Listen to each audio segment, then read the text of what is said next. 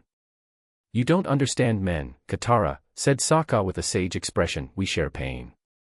A lonely tear fell from one of his eyes as he stared at the horizon. Okay, said the young waterbender. Even Aang looked incredibly uncomfortable, though he tried to maintain his serene expression, but his crossed legs and trembling hands expressed his real thoughts. Back in the arena, Toph was satisfied with her performance considering the shouts she heard from both her target and the audience, so without further ado, she simply did a motion with her right hand, forming 3 pillars of earth that launched the boulder outside the arena. Aang, your winner, and still champion. The blind bandit, said Xian Fu, the muscular announcer with long dark hair. His legs were almost crossed, but one could see that he was using his entire willpower to remain serious and aloof towards the situation. How did she do that? Asked Katara in confusion. Again, the girl was supposed to be blind. Heartlessly, said Sokka, still protecting his crotch. She waited. And listened, said Aang, remembering what Bumi told him in Omashu. As Xian Fu jumped back towards the arena from his raised announcer platform, he shouted to the crowd, to make things a little more interesting, I'm offering up this sack of gold pieces to anyone who can defeat the blind bandit. For the first few seconds there was only silence, until Aang raised his hand, I will. Xian Fu looked disappointed for a moment, but nodded and accepted the challenge anyway. Go Aang. Avenge the boulder, shouted Sokka with passion in his voice. Feeling the newcomer walking into the arena platform, Toph smirked, do people really want to see 2 little girls fighting out here? Ooh. The audience was relentless. I don't really want to fight you. I want to talk to you, said the disguised avatar as he put his hands up in a conciliatory gesture. Boo! Shouted Sokka with a disgusted expression that was short-lived considering that Katara slapped him in the back of the head right away. Don't boo at him. Back in the arena, Aang could be seen gliding inches above the ground after dodging the first strike from Toph. Somebody's a little light on his feet. What's your fighting name? The fancy dancer. Said a focused Toph as she concentrated on her earthbending skills. Now, where'd you go? Please, wait. Shouted Aang as he finally touched the ground. Unfortunately for Aang, his move to throw Toph's rock back at her was met with an earth wall. Toph had been ambushed before, and although she never had fought an airbender before, she didn't just trust her earthbending, but also her other senses. As soon as the avatar touched the ground, Toph grinned, gotcha. Aang could only watch as one of his feet was swallowed by the arena. Let's see you dodge me now. Twinkle toes. She grinned as she pushed the earth wall she used as defense towards Aang with incredible speed, pushing him out of the arena. Yeehaw! Everyone shouted in excitement. And there we have it. The unmatched. The victorious. The blind bandit. Shouted Xin Fu while pocketing his bag of coins. Grabbing her champion belt back, Toph wore a huge smirk on her face as she simply escaped through the wall, thwarting any plans that Aang had about reaching out to her for a talk. After everything was over, Team Avatar went on an investigation tour through the city of Gaoling, first being the earthbending school, but no one seemed to know anything about the blind bandit. Finally, the team managed to get some clues due to Aang's dream about a white flying boar, the sigil of the Bifong family, which led them to their current situation. Lao and Poppy Bifong seemed happy as they stared at their guests. They heard about the Avatar coming for a visit and prepared a welcome feast for all of them. Avatar Aang. It's an honor to have you visit us, said Poppy with a happy smile on her face. In your opinion, how much longer do you think the war will last? Asked Lao with a friendly face, but his eyes were sharp and focused. I'd like to defeat the Fire Lord by the end of summer, but I can't do that without an earthbending teacher first. Aang said while staring at Toph, making her annoyed. Well, Master Yu is the finest teacher in the land. Lao said as he pointed towards the pompous, second-rate earthbending master that was having dinner with them. He's been teaching Toph since she was little. Then she must be a great earthbender. Probably good enough to teach someone else, said Aang with a beaming smile. Toph didn't like what he said, so she sent a fissure under the table at him. Ow! He shouted, as Lao cast an odd glance towards his daughter who merely ate her soup. Toph is still learning the basics, said Yu. And what about firebending? Have you already secured a teacher? Asked Lao while eating his meal. Well, I didn't think that far ahead, having to master earthbending first and all, said an uncomfortable Aang. He didn't like the idea that he needed to learn firebending at all. But we met one very strong firebender a while ago, who seemed friendly enough. If it comes down to it, I will request him to teach me, said Aang reluctantly. I don't think Madara will teach you, Aang. He said he would never teach his firebending to anyone, said Sokka offhandedly while using a toothpick. That single offhand comment raised the eyebrows of almost everyone in the room. Poppy's were twitching furiously. Lao's were sweating, a lot, as he stole quick glances towards his wife while pretending that everything was fine. Toph's almost reached her hairline as she had to hold herself back. She really wanted to trap Aang with her earthbending and ask him some questions right now. Yu, on the other hand, was clueless and simply looked at everyone's reactions then simply shrugged. Well. Shall we move to the living room for dessert, then? Said Poppy while controlling herself. Regardless of anything, she was a noble lady and would always follow the right protocol. Later that night, while everyone was already sleeping on the comfiest beds in the world, thanks to the Bifong's wealth, Aang was patting Appa outside, staring at the night sky. Good night, buddy. The Avatar said softly, staring at his sleepy flying bison. As he was about to leave, his path was blocked by Toph, who stared at him with a seriousness that she didn't have even when playing the blind bandit role. Aang just moved into a defensive position, expecting the worst. Relax. Look, I'm sorry about dinner. Let's call a truce, okay? said the blind girl, which indeed made Aang let down his defensive position as the two of them headed out to the yard. Even though I was born blind, I've never had a problem seeing, said Toph as she walked along the side of the bridge and jumped down, hitting the ground. I see with earthbending, it's kind of like seeing with my feet. I feel vibrations in the earth, and I can see where everything is. That tree.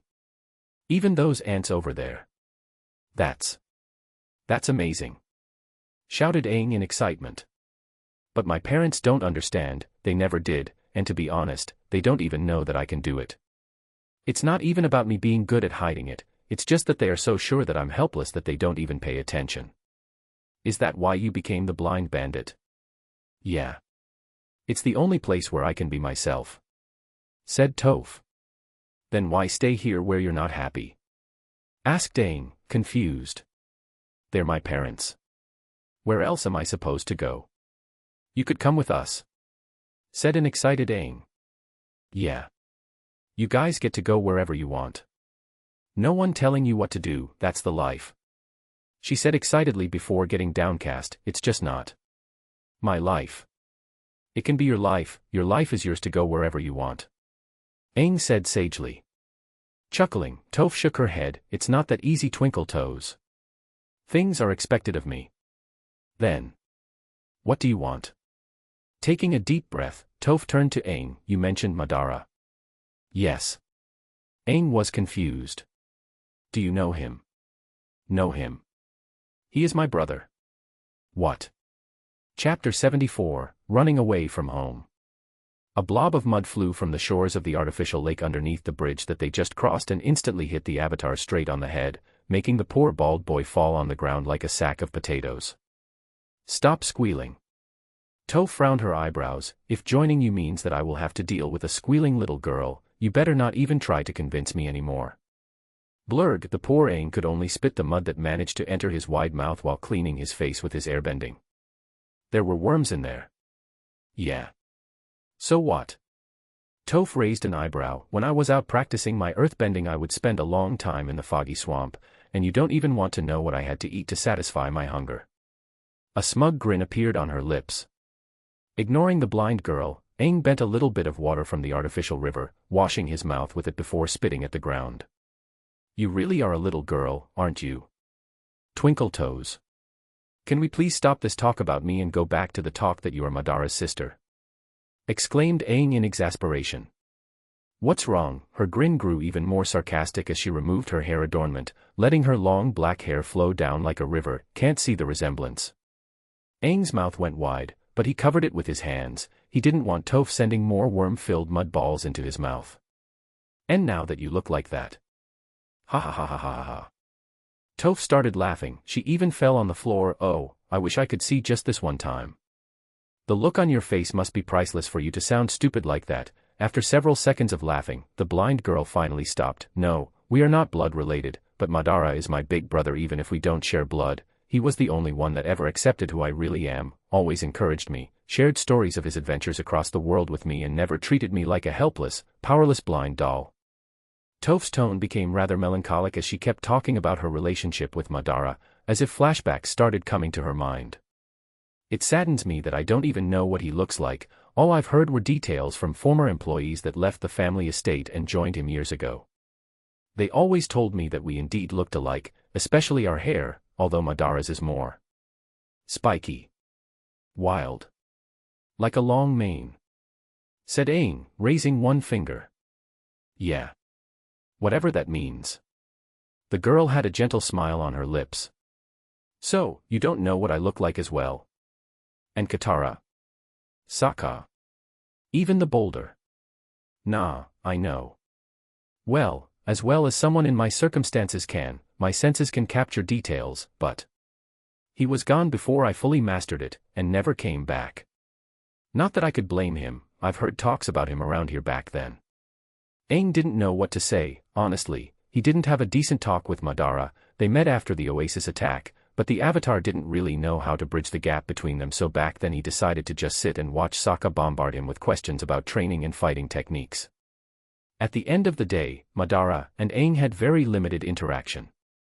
Well, Aang tried to break the silence. If you decide to come with us, we can go and meet up with him, he concluded with a beaming smile. Toph's lip trembled emotionally a bit, but she closed her eyes and took a deep breath. I will think about it, she said as she walked away, back towards her room. The Avatar stood there with a thoughtful expression as he watched Toph walk back alone. After she was gone, he took a deep breath and decided to follow her example and sleep for the night. The next day came, and Aang finally understood what Toph said, about being treated like a waste. Wherever the blind girl went, she was surrounded by at least 10 people, 7 guards and 3 maids. Also, for some reason, he and his group were not allowed to meet with her for the whole duration of the day. It was only during the parting banquet that they shared a room, but even so, many more guards were around. So, I assume that after you leave, you will go back to searching for an earthbending teacher? Asked Lao, with a tired expression. The nightly talk with his wife wasn't pleasant at all. Damn it, Madara, even after years you still do this to me. Aang just stole glances at Toph for a moment. He couldn't see her struggling, but for some reason he could feel it. But, not wanting to ignore the patriarch, he answered. Yes, we have a long journey ahead. Nodding, Lao concluded their dinner. I wish you good luck, Avatar Aang. As both him and Poppy stood up, Toph also did so, but contrary to their elegant movements, she did so abruptly. Mom, Dad, I wish to talk to you. Not now, Toph, it's already time for you to go to bed, said Lao, basically ignoring the girl's pleas. But as he was about to walk through the doorway, it was blocked by an earth wall, which shocked the couple and made them look back at an equally flabbergasted Master Yu, then at Toph, finally noticing her hand raised, signaling that it was her who did it. I'm tired of this. I am not a frail porcelain doll like you think I am. Master Yu immediately went to bend the earth back down, but for some reason the wall slightly trembled but didn't budge, making Toph smirk a little bit. I am strong, not even that pompous prick over there can outmatch my earthbending. She narrowed her eyes. I wish to teach the Avatar earthbending. Preposterous Toph, shouted Lao, you are a weak, frail, blind girl, and my daughter. I won't allow you to travel around with these people, or anyone for that matter. You don't understand who I am. I love fighting, I love earthbending. I am really, really good at it. And I want to go out adventuring like Madara. She spoke, undoing her earthwall now that she got her parents' attention. Don't mention that name, shouted Poppy in anger. He almost destroyed our family. You have no idea how bad of an influence that boy was on you. I regret it. I regret that I allowed your father to keep him here. Allowed me. Lao's eyebrows twitched furiously. Toph. His voice lowered. It seems we gave you far too much freedom. From now on you will be guarded and cared for 24 hours a day. We are doing that for your own good, sweetie, added Poppy, with a soft tone. Toph could only sigh and lower her head as her father kicked the Avatar and his team out. Sorry. Goodbye, Aang. A single tear fell down her face as she too was escorted to her room. Entering her room, she could only sit down by her bed and hug her knees while tears kept flowing. For several minutes she sat there, with her head lowered, but eventually she raised her red puffy eyes that narrowed dangerously as she suddenly stood up. I'm tired of this. Stomping the ground, she opened a secret hole in her room's floor that had a few sacks of coins, her championship belt and her blind bandit clothes. Team Avatar could only follow the guards. Honestly, even if Aang wanted to help, this was a family issue, not an international calamity. He had no power here and he knew it. As Sokka was fixing Appa's saddle, he turned to Aang. Don't worry, Aang. We can always ask for the boulder to teach you, he said in excitement. The poor Avatar could only give an extremely forced smile. Yeah. We can search a bit further. Don't worry, we will find you a teacher. There are plenty of amazing earthbenders out there, said Katara while putting a hand on the bald boy's shoulder. Not like her, said Aang with a saddened expression. As the group was ready to leave, they heard a voice in the distance. Wait! Shouted Toph, running towards the group, donning her blind bandit clothes and carrying a satchel. Toph! What are you doing here? My dad changed his mind. He said I am free to travel the world, said the girl with a light smile on her face. Sokka and Katara exchanged knowing glances, before the elder brother turned to the blind girl and smirked at her. Well, we better get out of here before he changes his mind again. Good idea, said Toph. You're gonna be a great teacher, Toph, said Aang with a happy smile. You can bet that I will. I learned from the best. She grinned, and for some reason Aang felt a nasty shiver run down his spine. Speaking of which. She then turned her face towards her family estate and took a deep breath before removing her hair adornment and tossing it on the ground, letting her hair flow freely. Inside a minimalistic Japanese-styled room, with clean tatami floors and open shoji doors that led to a stone platform connected to a private koi pond, the sound of the bamboo scare and rustle of leaves is the only thing that could be heard. On top of the tatami floor laid Madara, facing down, with his torso exposed. And laying beside him was a fair-skinned woman with dark brown hair tied in a bun and bangs covering one half of her beautiful face. She had bright blue eyes and wore a black yukata with blue and purplish-blue roses artistically embroidered into it, with a blue sash around her thin waist. The woman was carrying a thin bamboo stick, and beside her she had a small box with many flasks of what looked to be different colors of ink and many other sticks just like the one that she was holding. We are almost done with our weekly session, Mr. Uchiha, said her soft calm voice, as she kept slowly piercing Madara's back with the bamboo needle. A painting of one blue and one red dragon coiling around a big Uchiha fan in a sea of flames could be seen being painted in Yakuza style, although not finished yet. Thank you, Hanya, he said as a soft towel was pressed to his back for several seconds before he sat up and adjusted his own black yukata.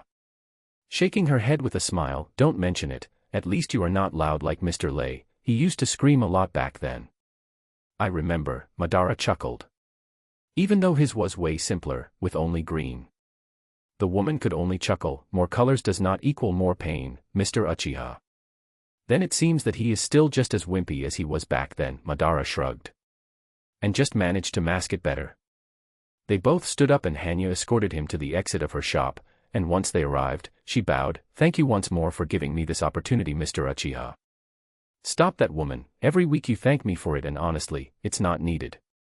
You have talent for this kind of stuff and I would be glad to always keep you around here even if that was your one talent.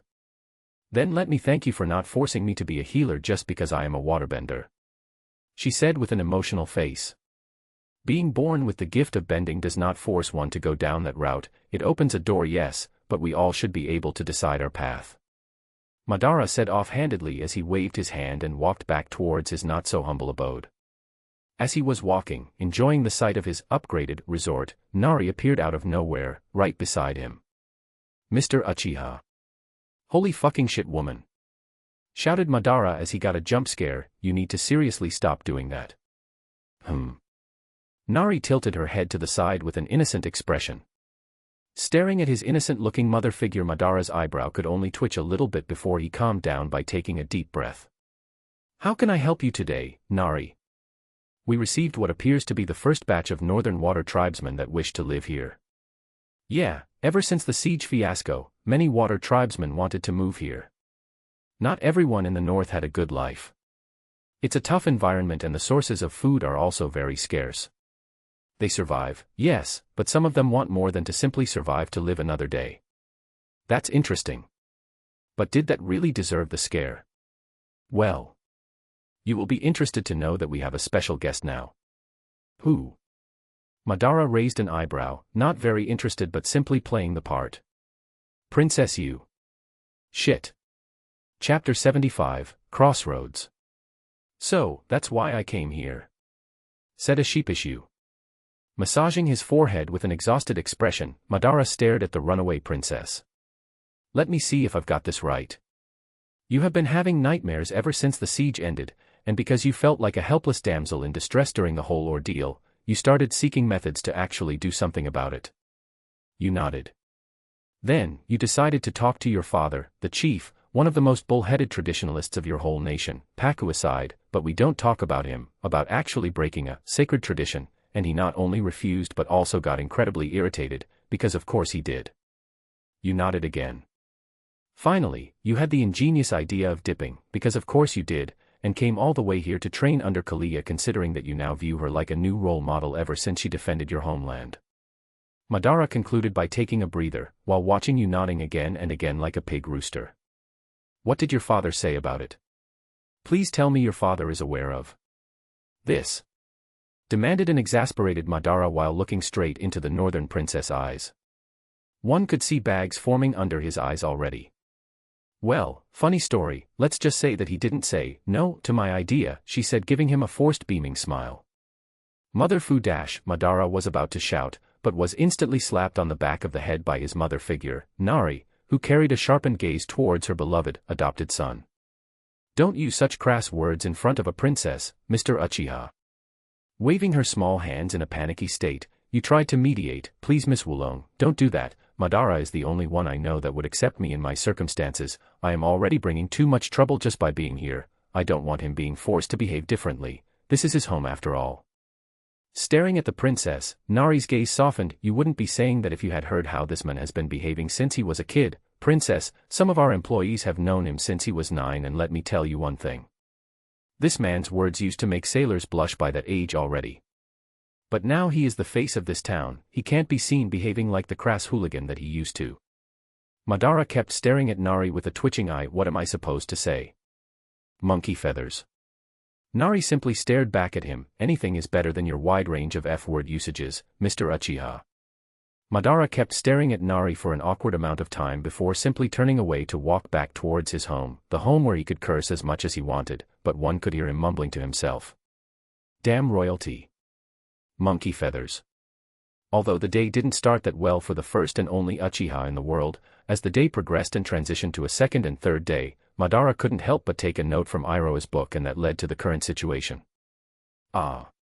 Jasmine tea, what a wonderful addition to such a beautiful day, said a satisfied Madara, sitting on a reclining chair, drinking a wonderful blend of tea with some extra cookies while watching firsthand what was happening in the wide plaza in front of him.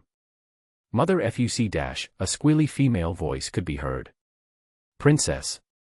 Don't curse, you are royalty, you need to keep decorum in any and all circumstances, said Madara, interrupting the target of his political headaches. You could only stare at Madara as if she was about to murder him, but not before the huge ice boulder that she was using all her might and skill to keep floating above her increased in size and weight. Ye better stop losing focus, princess, a happily evil Kalia smirked to the side, sitting on an ice block while drinking sake in one hand and bending the water with the other. Otherwise I will be forced to add an ice floor underneath ye feet to make sure ye keep paying attention. Gore. Was all that the princess could say. All right, ice floor it is, Kalia said cheerfully. Ah. Madara smacked his lips in satisfaction after enjoying a sip of his drink. It brings back good old memories. Poor you could only double her efforts and focus, staring down at the floor to help her concentrate, while listening to the evil maniacal laughs of the evilest couple she had ever met. On the other side of the Earth Kingdom, things were not as cheerful as they were at the Uchiha Resort. Yu's opinion about it being fully ignored, of course, as a small team of 4 children wearing different colored clothes that clearly displayed different origins, kept discussing things in front of an exhausted and sleepy flying bison. What? Shouted another squealy, incredibly high-pitched girl's voice. You heard me. Shouted back an annoyed and pissed-off girl. You are blaming me for this. Shouted a blind girl with long flowing black hair while wearing a beige and green tunic, standing on her bare feet as she faced a taller tanned girl wearing a blue tunic. The older girl made a come on move with her hands after throwing her green sleeping bag to the side. Before any catfight could take place, a bald boy with an arrow tattoo on his head and dark bags under his eyes jumped in between them. No. No. She is not blaming you. He tried his best to give the blind girl a friendly smile. No, I'm blaming her, said Katara, from behind Aang. Toph, not willing to take any shit, grabbed Aang by his face and threw him to the side like he had no weight whatsoever and came face to face with her opponent, a pissed and tired Katara. The situation escalated so much that the blind girl decided to leave, and now the original trio stood beside a shedding Appa while Aang shouted to the skies. What did I just do? I can't believe I just yelled at my earthbending teacher. Sokka decided to keep to himself during the whole ordeal. He did try to stop Toph but it didn't work. It seemed that he did learn. Slowly, but he improved.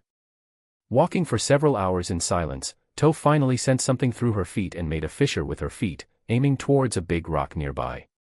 Ow. An old voice could be heard, that really hurt my tailbone. Stepping closer, Toph noticed that her earth sense only captured this one person in the vicinity, so obviously it wasn't an ambush. Who are you? Just an old man looking for the perfect tea leaves in the vicinity. Have you seen a white flower with luscious green edges? Toph just deadpanned and pointed to her own eyes. Oh. I apologize, are you alone here? Yes, now I am. Why don't you accompany this old man and have some good tea, then? There's no bad day that can't be improved with the right tea. Toph kept staring at the men. Her sense could tell her the person she was talking to was a genuine good person, no lies detected. Sure. Why not? As the duo of old and young reached a steadily built camp near the road around a mountain, not that far away from where they met, the old Iroh went straight to his teapot and started preparing it, all while humming a joyous song that he heard from the resort the last time he was there. The old man liked music as well, it seemed. As they sat down by the campfire, Iroh handed Toph her cup after filling it. Here is your tea. You seem a little too young to be traveling alone. You seem a little too old, Toph replied after taking the teacup. Iroh laughed joyfully. Perhaps I am. I know what you're thinking. I look like I can't handle being by myself. I wasn't thinking that. You wouldn't even let me pour my own cup of tea.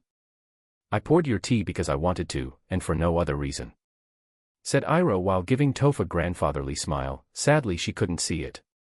People see me and think I'm weak. They want to take care of me, but I can take care of myself, by myself. Iroh took a sip from his own teacup and then replied with a more serious tone, You sound like my nephew, always thinking you need to do things on your own, without anyone's support. There is nothing wrong with letting the people who love you help you. Not that I love you, I just met you. The old general added with an awkward tone. Toph on the other hand simply laughed. So, where is your nephew? The old general caressed his long gray beard while showing a thinking expression. He should have been back by now. He went out hunting for food. Uncle, look what I got, said a mildly excited Zuko as he showed up with a couple of dead raccoon crows that were as big as his torso. Oh. It seems we have company. Iroh simply smiled, but he was very happy deep inside. His nephew seemed to get over that trance that took over him for a while, and ever since that one night when he was suffering from a fever, the young banished prince woke up the next day with energy and his eyes were finally filled with life again.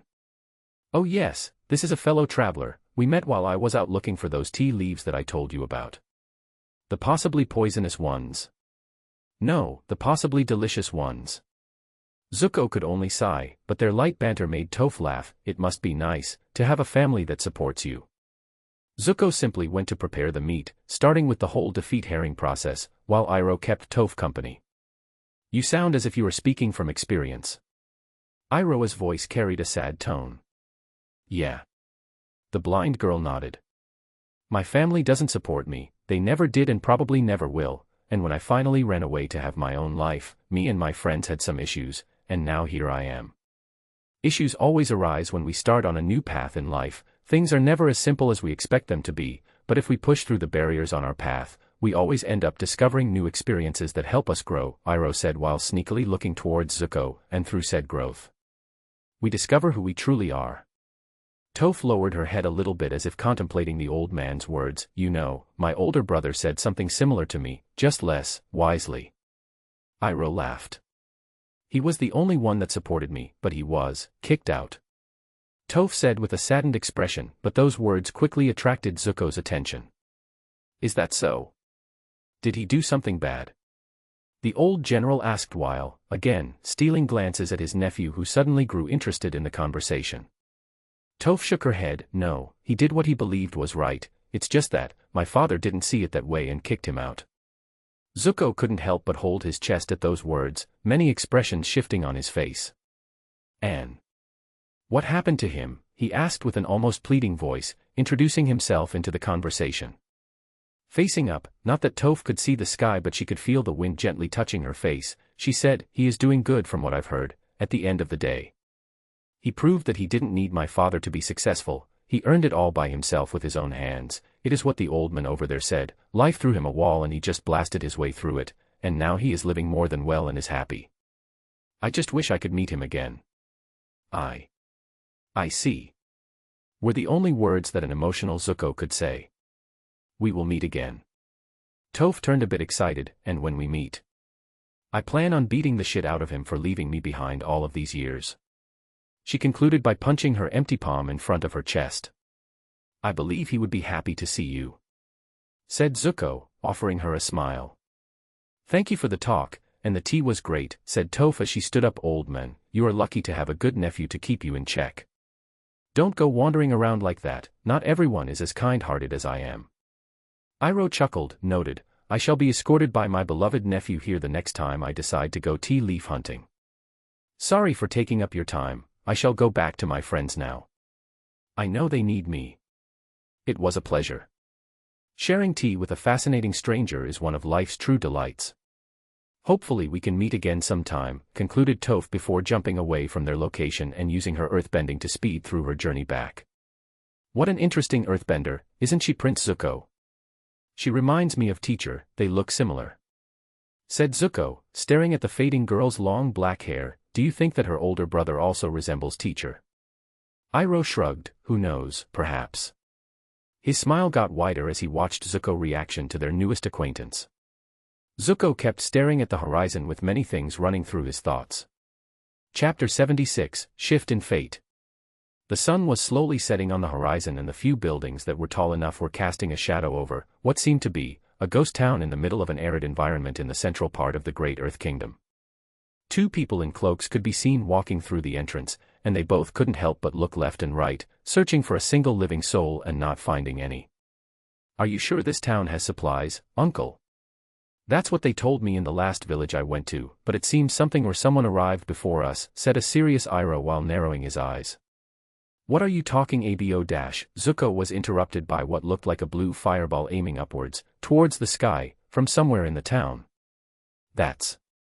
The banished prince narrowed his eyes and dashed towards the general direction. Zuko. Wait. Iroh tried to stop him but it was in vain. Running through the deserted streets, jumping through obstacles with the help of his acrobatic skills, Zuko finally arrived at what seemed to be a house in flames. He wouldn't have tried to enter it if he didn't see the silhouette of a very distinct individual that he met not long ago, although for him it already felt like years had passed. Lowering his body just like his teacher taught him, he nimbly dashed forward, doing his utmost best to not make loud noises, for he knew his target was not so easily deceived. The closer he got, the harder it would be to continue stealthily, so when he deemed himself close enough, Zuko jumped while doing a spin kick. Intense flames igniting under his heels as a semicircular wave of fire managed to strike his opponent, sending her towards the brittle walls that offered no resistance and broke due to the impact. The one person trapped under the debris of what looked like a collapsed roof couldn't help but exclaim. Zuko. Staring at the boy in front of him, with the familiar blue arrow tattoo on his bald head, filled Zuko with many urges. Urges to strike him, urges to continue on the path he has been on for years, but today was different, his target wasn't the avatar. Not waiting a single second, Zuko jumped to the side. He was fast enough to dodge a nasty well-aimed blue fireball that came out of his sister, his target's 2 fingers. Ah. Zuzu, I was wondering where you've been. Said a slightly disheveled Azula. Zuko's sneak attack was actually effective and if she didn't sense an intense heat coming from the doorway, she would have been way worse. The back of her robes now sported a burnt, scorched mark that made her incredibly furious, not that she would display it. Zuzu?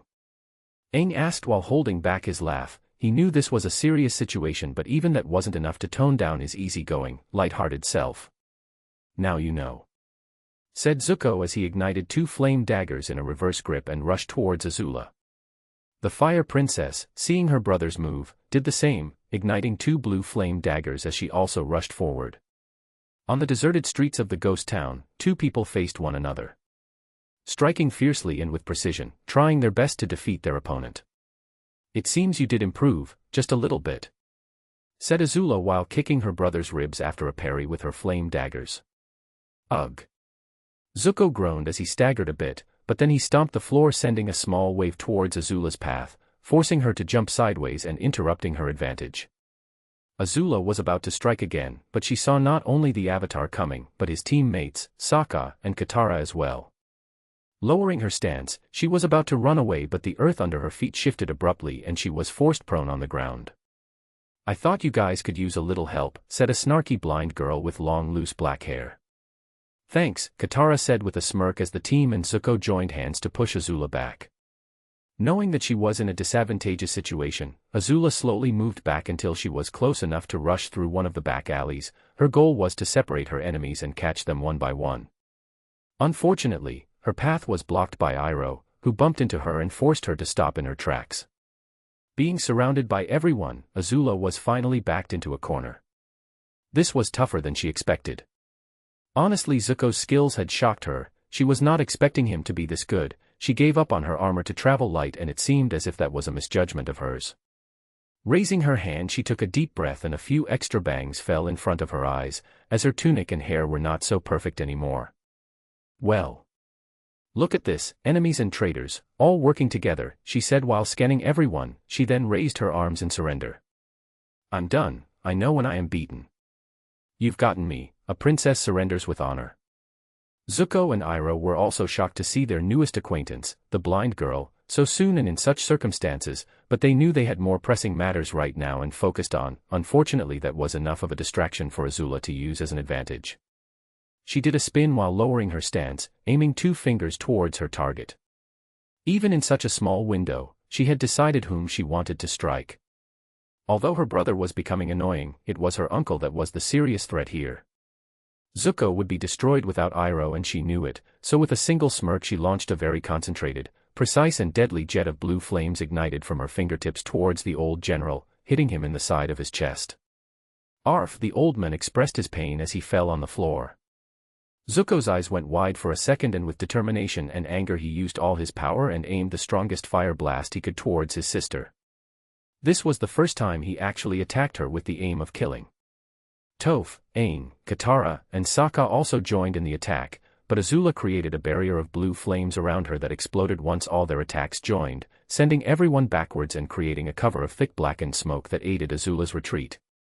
As everyone recovered and the smoke dispersed, Azula was long gone, and Zuko could be seen kneeling in front of his heavily injured uncle. Anger, resentment, fear and regret all merged into one single expression on his face. "Get away from us," he said while turning his face towards the team avatar, but when he spotted Toph he stopped for a bit, closing his eyes and clenching his teeth hard. Toph looked distressed. Not only did she recognize Zuko's voice, but she also recognized their presence through her earth senses. "Zuko, I can help," said Katara as she approached. She had her fair share of complaints about Zuko, but today they were on the same side. She wasn't that petty. She knew Iroh was a good man. I. Zuko didn't know how to react. His thought was to shout at them, telling them to leave them alone, but then he looked at Toph. He didn't know anymore. A mixture of emotions was destroying his rationale from within. "Let her help, Zuko," said Toph, stepping forward and trying her best as well. Staying there in silence for a couple seconds, many different emotions shifted across Zuko's face, and then he did the only thing he could at the moment. He nodded with his head low. Katara nodded back and took the water from her canteen and crouched on the other side of Iroh and started using her waterbending to heal the old general. Aang and Sokka decided to not interfere. They noticed that the situation was incredibly unstable and anything could ignite the beginning of a new fight. "He will be fine," said a tired Katara as she kept healing Iroh. He wasn't hit in any vital area. It was between the chest and the shoulder. Zuko simply nodded again, his eyes refusing to leave his unconscious uncle. After what seemed like hours, but in reality, were only a few minutes, Katara retrieved her water and stood up with beads of sweat forming on her forehead as her vision started getting blurry. Sokka approached and held her firmly, and Aang also decided to help. Zuko simply stood there, ignoring the avatar that was so close, tired and basically offering himself for capture. The prince could see their situation. They were hungry, exhausted, sleepy, far from the optimal situation to escape him. The bout with Azula made them even worse.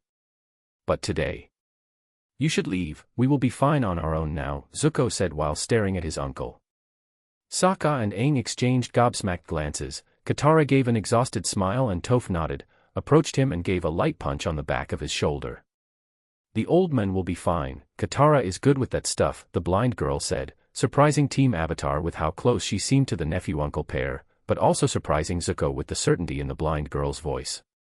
He nodded, stood up and offered them one of the bags he and his uncle were carrying. Aang looked confused, Sokka was suspicious and Katara was too tired to even react. "Take it, there's enough food for a day," he said. "Why are you helping us?" Aang couldn't help but ask. "You have been chasing us since the beginning," Sokka added, his eyes narrowed. Zuko simply stared at them and said, "You healed my uncle, without him."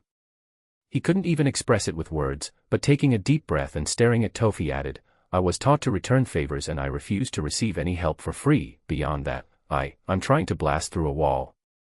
The group was confused, but Toph grinned at Zuko and even gave him a thumbs up. Katara also seemed very relieved and even happy with this turn of events.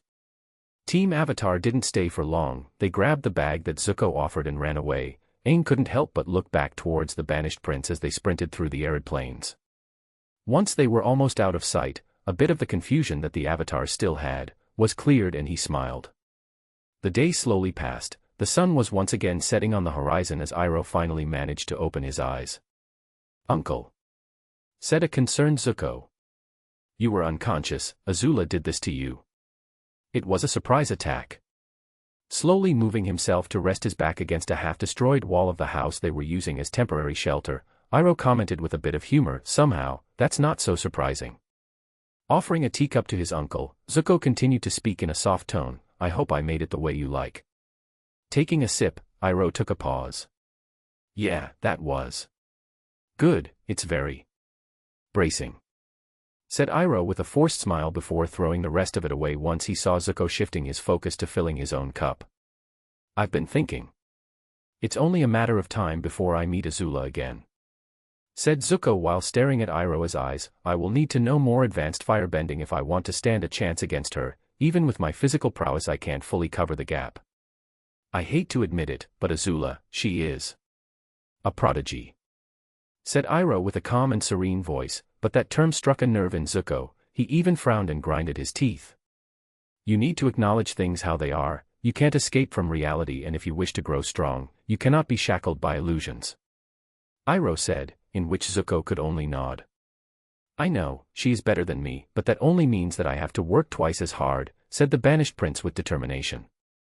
Iroh was half satisfied and half disappointed, satisfied because Zuko finally admitted something that years ago he would never have done, not out loud, disappointed because Zuko tunnel-visioned on Azula and didn't notice that his advice was not limited to Azula alone. Chapter 77, Traveling. "Hurry up, or we will leave you behind," shouted an annoyed Madara outside a small but luxurious house within the resort, recently built but following the exact same aesthetics of the whole place, including the red curved Asian roofs with golden assets, a very traditional yet fancy Japanese-inspired place. "Just one more minute. These new robes are hard to put on," shouted a girl from within the place, also annoyed at being rushed. "What's hard about it? It's a robe, pants, and a sash to tie around your waist," shouted Madara back. "If we compare, it's way easier to dress than your northern water tribe stuff." "Nuh," exclaimed a white-haired girl, poking her head out of her window to show Madara her displeasure. Turning around to his already gathered team, Madara could only sigh, "Great. Now we have to deal with a spoiled brat, things were way easier before." He was met with 3 Saitama faces from Nari, Lei, and Kalia, who stared at him. "What? Ye always take forever as well, boss," said Kalia. "Yup. I agree with the brute," added Lei. "Mr. Uchiha, I also think you put too much effort into your looks," completed Nari. Madara stared at them awkwardly for a while. "There's nothing wrong with having style. Ye have at least 100 different robes, boss. Ye forget that I sleep there too. I've seen ye thinking out loud about which one would look better on ye for the day." Kalia replied, doing the quotation motion with her fingers. "I am allowed to have my comfort," pouted Madara while crossing his arms in front of his chest. "Yes, of course you are," said Nari with a motherly tone that would be sweet if it wasn't for Lei giving a smug, annoying grin alongside it. "Stop treating me like I'm a kid, damn it, and Jackie, you better wipe that smugness off of your face or I will do it for you." "You know what? Come here, you little bastard, I've been without a good punching bag for a while," exclaimed Madara with an annoyed face, cracking his knuckles as he approached his administrator. "Mr. Uchiha, I don't think we have time for that, look," said an already sweating Lei, while pointing towards the house door. Looking back, Madara could see you dressed in a black and blue yukata, with a white sash around her waist, and tabi socks and sandals. She also had a blue haori on her shoulders with the white sigil of the water tribe on her back. Finally, said Madara, allowing Lei to breathe in relief, not that it escaped Kalia's sight, which annoyed the man like crazy. Even after years he couldn't endure the girl's smug grin. So, how do I look? Asked you to everyone around, while twirling around with an excited expression. You look all right, said Kalia, not very interested. You look marvelous, Princess. Those robes really match your beauty, said Nari with a smile. Jackie simply nodded and Madara only said, you look ready. Now come, let's go, with a deadpan face. As they moved towards the airship platform, the group encountered she as well. She would be going with them since she was a bit bored of staying there with nothing to do, though she had her own job working as security in the casino. Why did she work? Because she liked things that cost money, of course. Madara wouldn't be sustaining her, screw that. If she wants nice stuff, she's gotta work for it, that's like, rule number 1 of life. Hello there, Lord, said she while bowing her head. She was wearing her black yukata, with a red sash and red haori, but on her back there was a yellow sun sigil. Sorry for the delay, some of us took their time, said Madara while casting a glance over his shoulder towards the runaway princess. Yeah. Some of us, said Nari, Kalia, and Lei while staring at Madara's back. Coughing to dispel the awkwardness, she decided to move on with the conversation. It's not a big deal, I've been excited to see new places. I still can't believe we will be going to Ba Sing Se. I've been curious about it since you described it to me that day. The Sun Warrior girl was very happy about seeing new places, as it was her dream since a young age to explore, and now after staying at the resort for quite a while, which she didn't complain about, considering how amazing this place was to her, she could finally go somewhere else. As their group moved forward, she decided to strike a conversation with you. They didn't talk much considering how busy the princess was with her training schedule while she herself was also quite busy with her job. Princess Yu. Nice to see you again, I didn't know you would be coming with us. I'm glad you are, I hate being the third wheel with these 4. She said while pointing to the 2 couples walking alongside them. You chuckled and shook her head, not even I knew I would be forced to join, she. Honestly, I wish I was as excited as you to go to the Earth Kingdom's capital. Like hell I would increase the level of my political headache by leaving you behind unsupervised, said Madara with an annoyed tone. I'm not a kid. You argued back. Sure. If you say so. Madara replied with a sarcastic tone. You stomped her foot and pouted, which prompted the others to laugh. Don't laugh, she said as red started to appear on her cheeks. After they entered the airship and everyone took their seat on one of the many comfortable couches, she couldn't help but ask. How long will it take for us to reach the capital, Lord? Considering the new engine that our people managed to smuggle out of the refinery. I would say 10 hours. Maybe more, maybe less, said Madara while thinking for a bit, already opening a bottle of sake for him and Kalia. That's fast, said you in awe. It took me a week on the ship to reach your resort. Nari chuckled and explained. Well, the airship was already fast when it was just a prototype ship, but it seems that they had a breakthrough not long ago and are now producing new engines, but even with the old engine, it would take a day and a half at most to reach there through the sky. She was surprised, that much improvement. Damn, and this thing doesn't even need bending. If things continue like that, non-benders will soon overtake us, she laughed as if it was a good joke, to which Kalia and even you laughed and considered it a preposterous idea. Not that they looked down on non-benders, but for thousands of years the world was centered around bending the elements. They would never consider the idea of bending taking a step back and even falling into the background due to the advancement of technology. Nari and Madara, on the other hand, stared at each other sneakily. They knew better. What the girls were assuming to be a joke would prove to be true.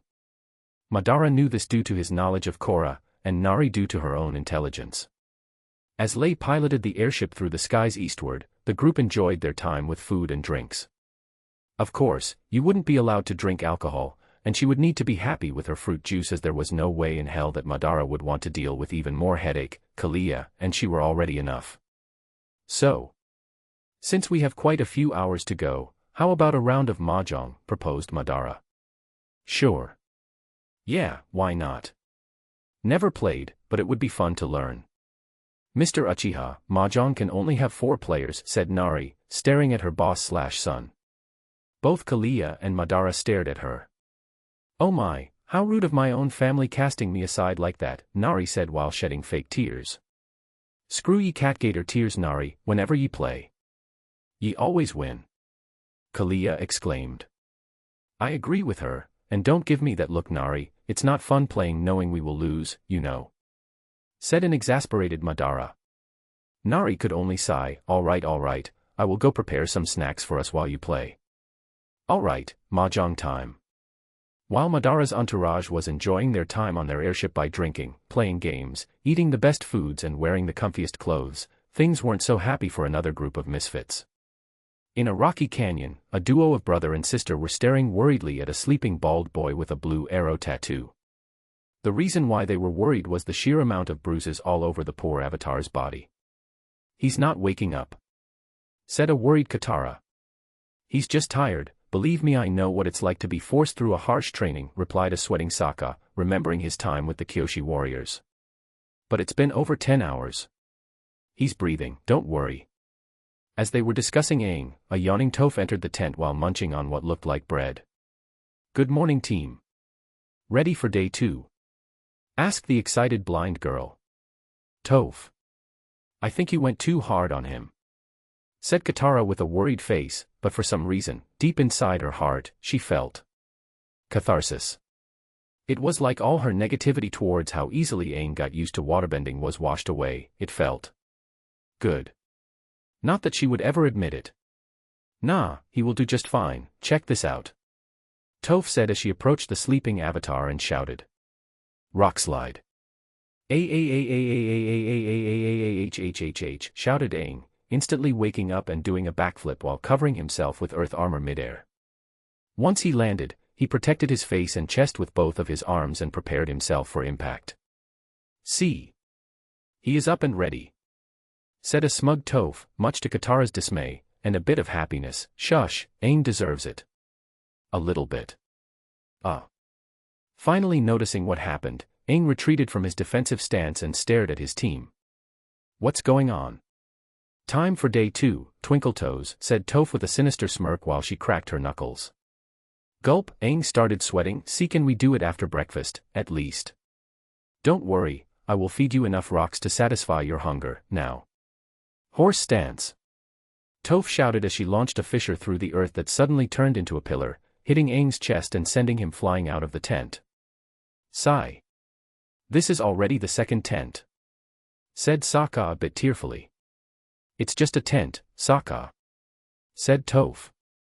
Yeah. But because we had to get this. I couldn't even get the bag that I was eyeing. Don't worry, we will get your purse some other time, replied a smirking Katara.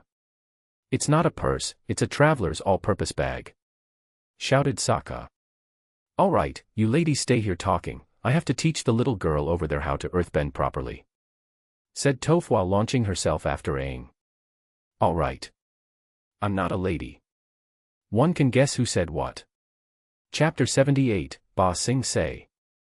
As the black-colored airship approached the massive walls of Ba Sing Se, the small group within could already see the sprawling city on the horizon. I can't believe people could build such a thing, shouted she in excitement, almost jumping from one side to the other while trying her best to memorize every single detail. This is absurd. You also was gawking at the view. She lived in a capital and knew how large they were, but this is on another level. It is indeed something, said Madara nonchalantly while grinning, but to Nari, who was observant, she could see a certain fierceness in his onyx-colored eyes. Mr. Uchiha. We are piloting all the way in. I am sure that they already know the airship and our mansion is large enough to house and protect it. Don't worry Nari, Madara said with a confident tone. Nari on the other hand shook her head. It's not the airship that I am worried about. Madara stood in silence while observing the city below. Look at that. It must be the transport that Lord Madara talked about. She continued with her fangirling while watching the stone rails that cut through the capital. All right girls, get ready, Madara interrupted them as he walked towards Kalia, who also was very nonchalant about the whole thing. After we land, we will eat and sleep early, in the morning you and Jackie are coming with me, we have a meeting to attend tomorrow. Yeah, sure thing boss, replied the waterbender while enjoying her expensive sake. Although the crew was enjoying the view from above, they could clearly see the disparity of the three rings that formed the massive capital. The lower ring, being home to the poorer classes of the society, made up almost half of the size of the city. It obviously didn't house only the poor, but also newcomers and a multitude of refugees. Ironically, the lower ring is also where the biggest market in the Earth Kingdom was located. Since it was not cheap to get permits to the other rings, most merchants decided to settle here. The profit wasn't bad, and honestly, most merchants didn't have goods of enough quality to warrant the cost of going to the middle ring. The middle ring was considerably more well put together than the lower one. Houses here were made of bricks, with green and yellow-colored roof tiles, and many man-made canals cut through this area of the city, adding a more refined upscale lifestyle feeling, with many bridges and greenery. Here the businesses were located in shops and specialized houses. Unlike the open outdoor market of the lower ring, everything here screamed slightly affluent middle-class life, from the clothes to the buildings, a comfortable place to live and the dream of many lower ring residents. Then there's the upper ring, the richest area of the capital, consisting of a mere 10% of the whole land. Tall luxurious manors with massive yards, their own stables, and even extra housing for houseworkers. Since the upper echelon of the city didn't allow the rabble to cross to this area, it was impossible to enter here unless you were already someone. As Madara already was one of the richest men in the world at this point, he obviously had his own humble abode, located on the upper ring, on a tall hill that could overlook the whole district, his very own pond, and an empty space for his airship, considering that he already planned ahead of time for this situation. Ironically, his closest neighbor was the Bifong Manor, only 30 minutes away. It's totally a coincidence, and no one can prove that Madara did it just to piss off Poppy Bifong. No sir. As for other people that lived here, rich, entitled, pompous, military and government, and more often than not, all of the above.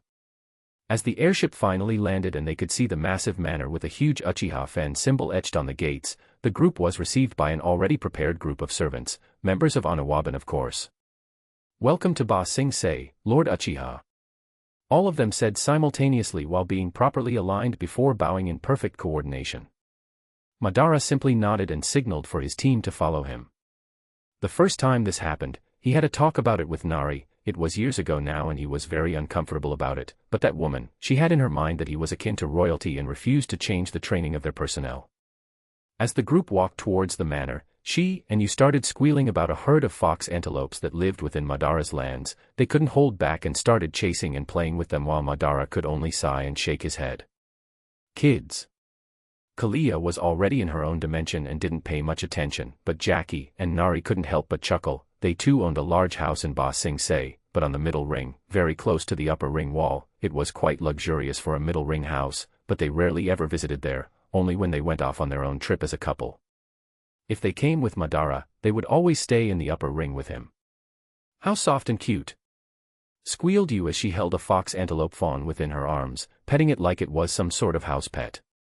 Right, replied she while petting the grown-up ones, which already had gotten used to humans at this point after so many years of living here and being fed by Madara's people. If that wasn't annoying enough, they also freaked out about a colony of cats that lived in the manor, all fluffy and very chonky at this point. They didn't even react when the girls grabbed them and played with them for a whole hour. With that, Madara decided against telling them about the other animals that resided within his lands: fire ferrets, llama-pacas, turtle ducks, and even a couple of very friendly but a bit old tiger-dillos and their cubs. Look. He is an animal lover, okay. It was already sunset when the group finally entered the dinner room, which was already properly set and displayed a massive feast with all the most delicious barbecue one could possibly want. Animal lover isn't equal to vegetarian, okay. They don't butcher the animals that live in the land, they buy stuff from the market.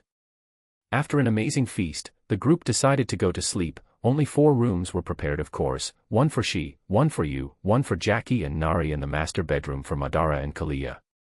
The dawn finally approached and Madara woke up in a great mood. It was legit the first time he and Kalia actually had sex in this mansion, and there was no holding back.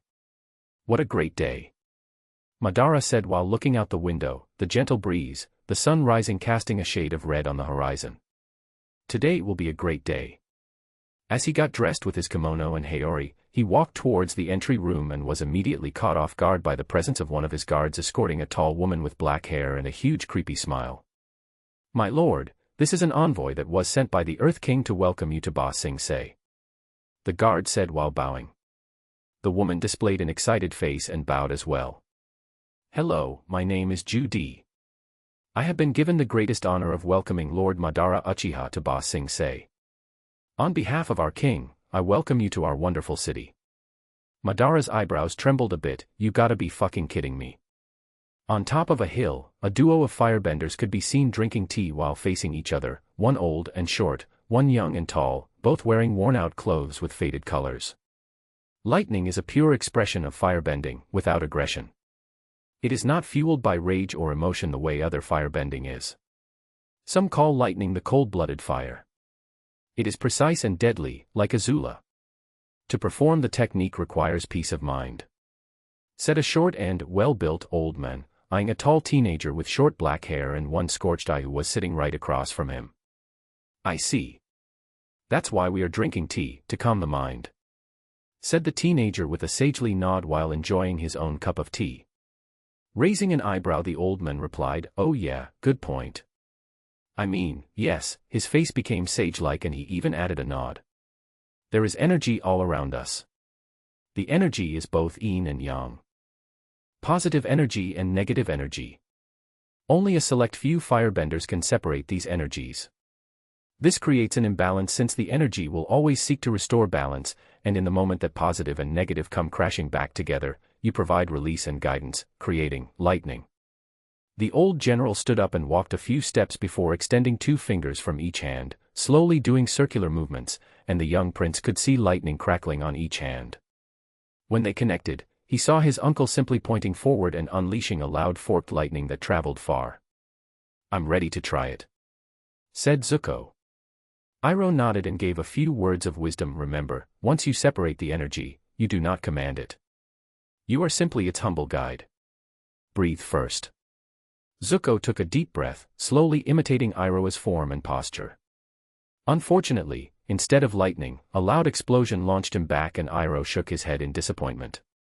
A few hours went by and after seeing that he had made no progress, Zuko couldn't help but ask, "Why can't I do it? Instead of lightning, it keeps exploding in my face, like everything always does." "I was afraid this might happen," said the old wise general. "You will not be able to master lightning until you have dealt with the turmoil inside yourself." "What turmoil?" "Zuko, you must let go of your feelings of shame if you want your anger to go away." "But I don't feel any shame at all. I am as proud as ever." "Prince Zuko, pride is not the opposite of shame, but its source. True humility is the only antidote to shame." That made the prince stop. "Source of shame and humility, huh?" Zuko kept staring at the skies, remembering a few words from his teacher. Once upon a time, he wasn't very friendly, and decided to show Madara that he was good enough to learn more than just physical exercises from him. He still has nightmares about that day, but that day Madara gave him a piece of his mind and he still remembers the words. "Feeling proud, aren't ya? A firebending kid that believes himself to be tough, let me help you erase that pride from your soul. You want to be treated like a big man?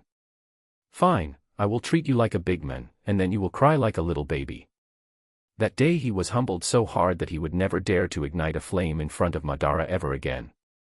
He still remembers that feeling that he was nothing, that his journey didn't matter, that his own talents and strengths were irrelevant. That day he learned a very important lesson, according to his uncle and teacher of course. That feeling of being nothing. Taking a deep breath and doing his best to reenact said feeling, he repeated the moments of lightning generation one more time. But this time, to Iroh's shock and surprise, sparks of lightning could be seen on the tips of Zuko's fingers. It was faint, it was weak, it was nowhere near enough to be used. But he somehow did it. Zuko managed to generate lightning. Creator's thoughts. Koji-san. Just stealthy posting a chapter here. Nothing big going on, I just had a surge of inspiration for this arc and now I started writing it again. Can't promise daily chapters but I can at least try to not disappear again. Life have been tough, no more sad stuff though, only harsh real life reality that is a pain in the ass. Our new kitty Ace is growing up to be quite chubby just like his siblings. He already went through his procedures, and let me tell ya, they lied to me. They said he would calm down, get lazier. Calm down my ass. I can't even go to the restroom without this little shit demanding to come with me. It's been rough. Regardless, sorry for disappearing guys, no excuses, and no I was not writing chapters to pile up or any stupid excuse like that, I was simply not feeling it, simple as that. Have a wonderful days guys, and have the greatest of days. Comment. 89 Comment. Vote. Chapter 79, Madara's Politics. Today was not a good day, and if things were left unchecked, it wouldn't be a good week, month, year, or even over that. Last night, Ba Sing Se had the pleasure of receiving the pest called Madara Uchiha within its walls, and to Long Feng's dismay, they couldn't even kick him out lawfully considering that the pest owned a large plot of land in the upper ring of the city. Anywhere else and there wouldn't be an issue, but no, it had TOB in the upper ring. It was almost like the damned human skin monstrosity knew how to play this game well. Oh yes, the Daily did a long and detailed investigation about the ghost. Even to this day, Long Feng dreads picking up any reports piled up in the code-named ghost files within the Daily headquarters. They knew that Madara wasn't normal, they knew that Madara was beyond powerful, they knew that Madara wasn't pro-Fire Nation, they knew where he lived, they knew his close circle, of course they knew. That's why after such a long, painstaking, and shrewd deal with the Fire Nation, both of them decided to turn a blind eye to the raid on the Uchiha resort. Were they expecting it to work? Of course not, they knew that Madara survived elite troops of firebenders when he was fucking 11 years old. Their goal? Keep him there, afraid to leave for the safety of his people and interrupt their plans, on both Fire Nation and Earth Kingdom sides. It's fine to be an anomaly as long as he didn't interact with the rest of the world. But now they knew something more dreadful than any other knowledge they had about the guy. They knew that Madara knew. And not only that. Madara left anyway. He is now in this very capital, and Long Feng wasn't fully prepared to deal with him. He first decided to send Ju Di. Madara can't possibly know that she is a Daily agent, right? It would be impossible considering that Ju Di training just finished a few days ago. He was hoping that Ju Di would take them on endless tours around the city. Considering that Madara himself had never come here before, it felt like a suitable excuse to keep him busy. However. Nice palace. The pest was now right in front of him. And Ju Di could be seen behind him, sweating and worried, trying her best to keep the smile that she was conditioned to always have. She had one job, and it didn't even last for an hour.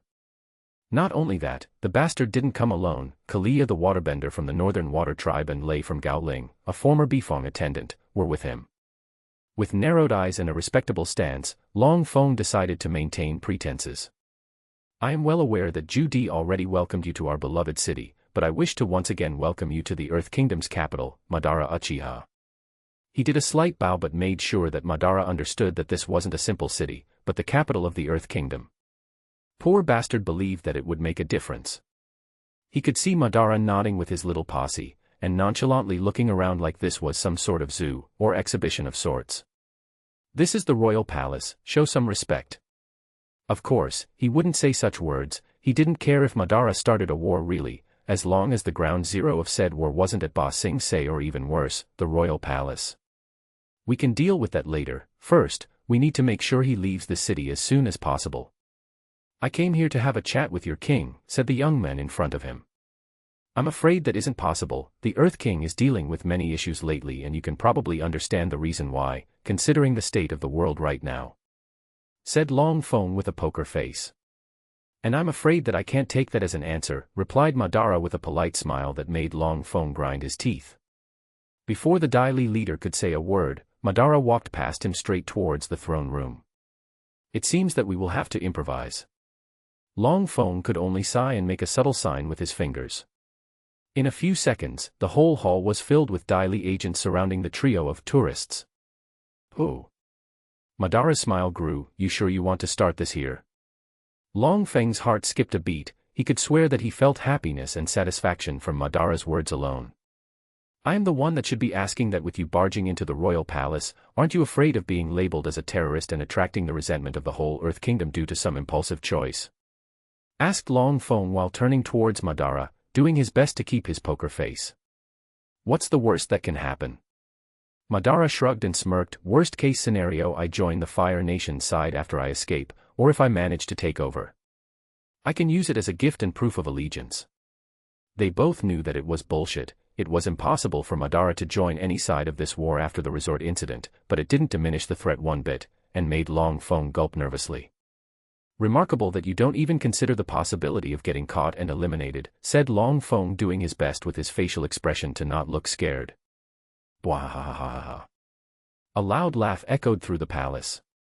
That was a good one, Madara said after laughing, before turning to Lei, who was shaking his head wryly, and Kalia, who also laughed with him. Yup, that was a good one. Silence remained for some long awkward seconds before Long Feng decided to use the one trump card that they had. Since subtlety doesn't work, I am well aware that you could escape the city with little to no issues. The leader of the Dai Li gave an accepting nod, but you are forgetting something very important. That seemed to pique Madara's interest.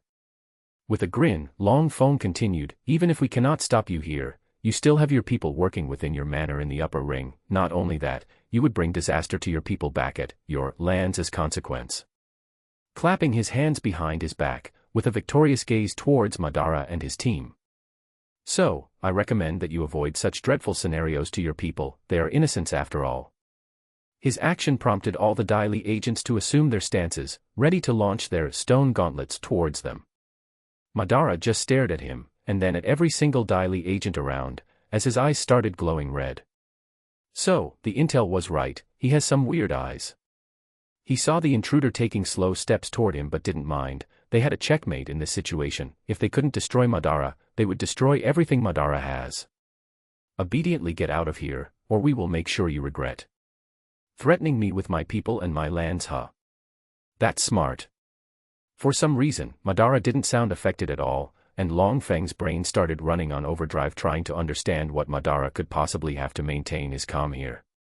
It's not a threat, we simply recognize, ugh. In less than a second he felt a strong grip around his neck, his feet dangling above the ground and his throat squeezed so hard that he couldn't even breathe. Looking around he saw all Dai Li agents standing like statues, with glazed eyes and empty facial expressions. Saliva started leaking from his lips and Madara kept staring at him. Then go ahead and do it. For a few seconds there was only the sound of chalking echoing through the palace halls. Long Feng kept trying to free himself, both of his hands gripping Madara's arm trying to push himself away, but the monster didn't even budge. You won't do it, you want to know why? Because if I get a whiff of a single worker or family member of mine, suffering any injury, no matter how minor, could even be a strand of hair missing for all I care, I will come back, and there won't be any words to be said anymore. Long Feng's eyes widened as his skin started to turn purple from the lack of air. So, if you value your little city and the little bit of power that you have, you should go out of your fucking way to keep them safe, because if there's anything out of place, I won't even care if you are the ones who did it or not. You will come to understand that I am way scarier when I have nothing more to lose, understood? Madara's voice grew lower pitched and somber, and Long Feng could feel the tips of Madara's hands starting to burn through the skin of his neck. Don't mistake me for the Avatar, I don't care about balance, and I don't care about your people. If I get a single hint, a whiff, or if I even have a bad dream about it happening, I will annihilate Ba Sing Se with all its inhabitants, erasing you all from the fucking map. Nod if you understand. Long Feng could only nod and hope that the fingers burning through his flesh would not leave permanent damage at this point. Good, Madara concluded as he let go of the middle-aged man's neck. Cough cough cough. Long Feng fell on his knees doing his best to fill his lungs again, but couldn't stop from casting a furious gaze towards his assailant. You would, cough, destroy the lives of millions, cough, of innocent people. Yes, I would, Madara said without skipping a beat, and then continued, a single strand of hair from my people is worth more to me than all the lives in this world, so keep that in mind the next time you decide to act against me. Long Feng, concluded Madara as he signaled for his team to follow him towards the exit of the palace. Outraged Long Feng shouted, you can escape us, you may even outmatch us, but you are but one man. Even if we can't deal with you, old age will. His frustration, anger, and rage growing more and more as Madara didn't even stop on his steps. The Earth Kingdom has been here for thousands of years. You may be able to outmatch us, but you can't outlast us. Long Feng gave final shot before his eyes started getting blurred. Madara stopped walking and turned his head to look over his shoulder, staring at Long Feng. You really think so? Say one more word and we shall see if you are right. Gulp. Long Feng gulped hard at that and remained in silence. That's what I thought. The last thing Long Feng saw before passing out was the silhouette of Madara, Kalia, and Lei walking through the palace doors.